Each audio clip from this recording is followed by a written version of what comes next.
Voilà, je voulais d'abord commencer cette intervention par vous dire bonjour.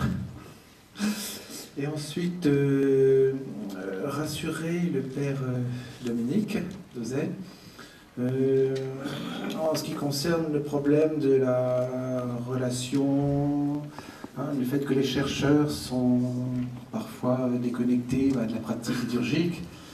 Et je crois que là il y a une réponse toute faite qui s'appelle Grégofacsimile, donc qui assure, enfin c'est ce que l'on va regarder ensemble, deux branches, il y a deux poumons dans Grégofacsimile. Il y a le poumon répertoire liturgique, en particulier le grégorien, et bien d'ouvrir ces trésors qui sont des trésors de l'Église. Merci. Alors autrement, l'autre aspect, et là je laisserai plutôt la parole à Dominique, eh bien c'est l'aspect recherche que l'on n'a pas souhaité mettre de côté, et une mise à disposition de ceux qui veulent aller loin et travailler, comme le souhaitait donc Ilmar, et bien faciliter ce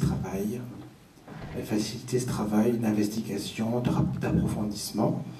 Et là, je réponds aux vœux de Holly concernant l'accès aux sources qui deviennent de plus en plus importantes sur Internet. Et donc, Grégofacsimile a essayé de réaliser une première synthèse.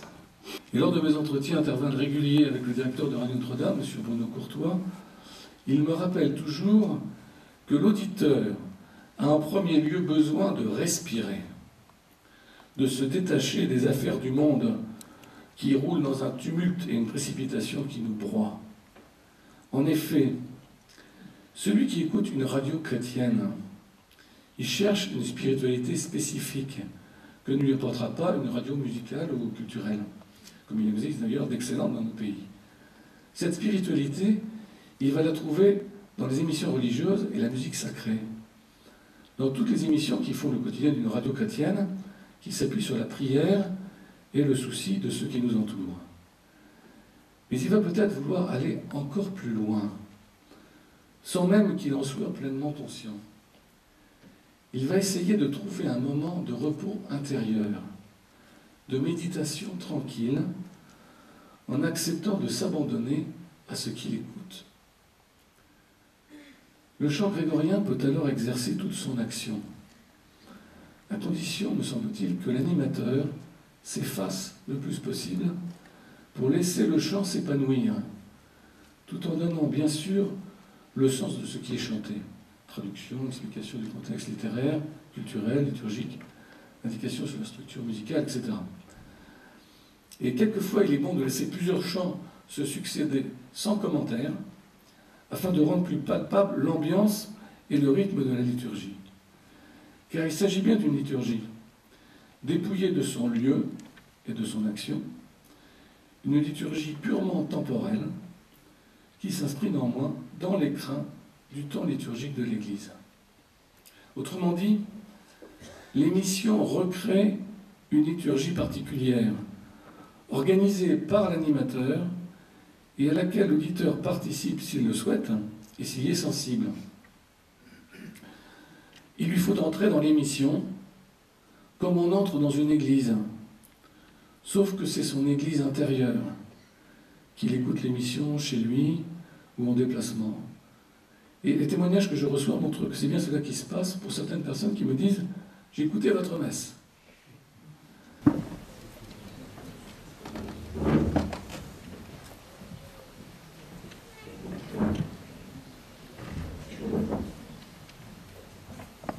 Bonsoir. Réjouis-toi, Jérusalem, formez une assemblée, vous tous qui l'aimez. Oui, liesse pour vous qui étiez en tristesse. Rassasiez-vous de joie en buvant à ses seins votre consolation. J'ai tressailli de joie à ces mots qu'on m'a dit. Nous allons à la maison du Seigneur. Le dimanche Lédaré, au cœur du carême, dialogue dans la procession des dimanches de l'année avec son jumeau Gaudete. Le mot d'ordre est à la joie. La couleur est officiellement le rose, une couleur difficile à porter, exigeante, mais peut-être surtout intérieure, indéfinissable, dans le secret, un peu comme les œuvres véritables du carême. Elle est dans l'air du temps, plus sensiblement printanier, dans certaines floraisons tendres çà et là, et dans cette bouffée de Pâques qui déjà nous arrive. Dominica in Vigesima, suivant la titulature du Comès de Murbach, puisque Pâques est dans 20 jours. Maintenant, je voudrais montrer l'impact de cette tournée.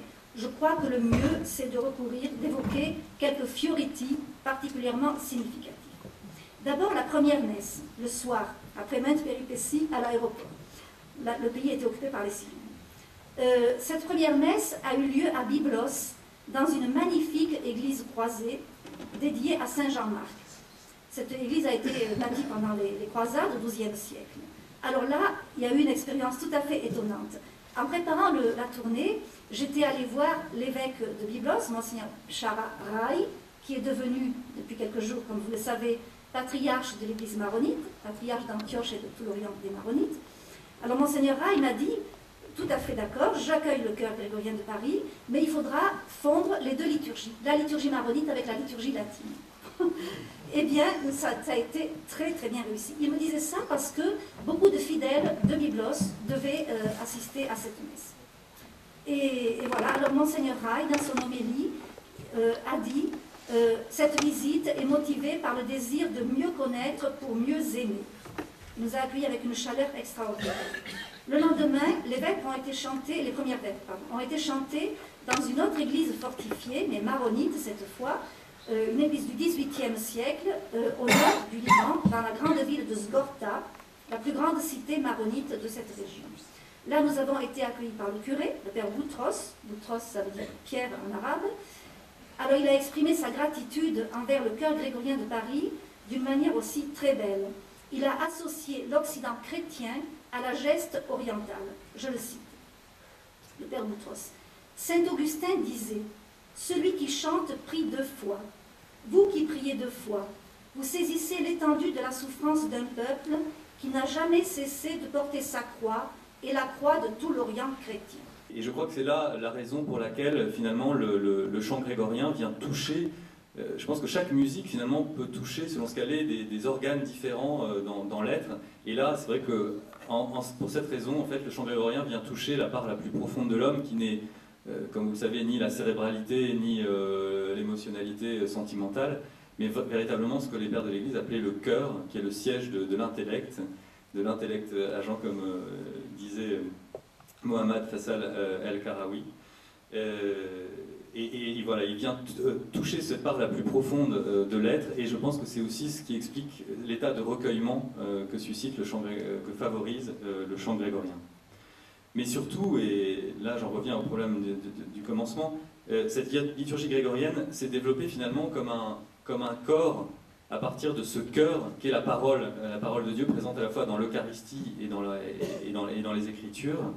Et ainsi, il y a une sorte de lien, de continuité organique qui fait que ce cœur peut diffuser sa vie à travers ce corps qu'est la liturgie grégorienne, et réunir ainsi et retrouver cette unité ou continuer cette unité profonde entre liturgie et sacrement, ce qui évidemment favorise le plus profond mystère de la liturgie sacramentelle, qui est de nous rendre contemporains et participants au sacrifice de la croix. Voilà, c'était très court.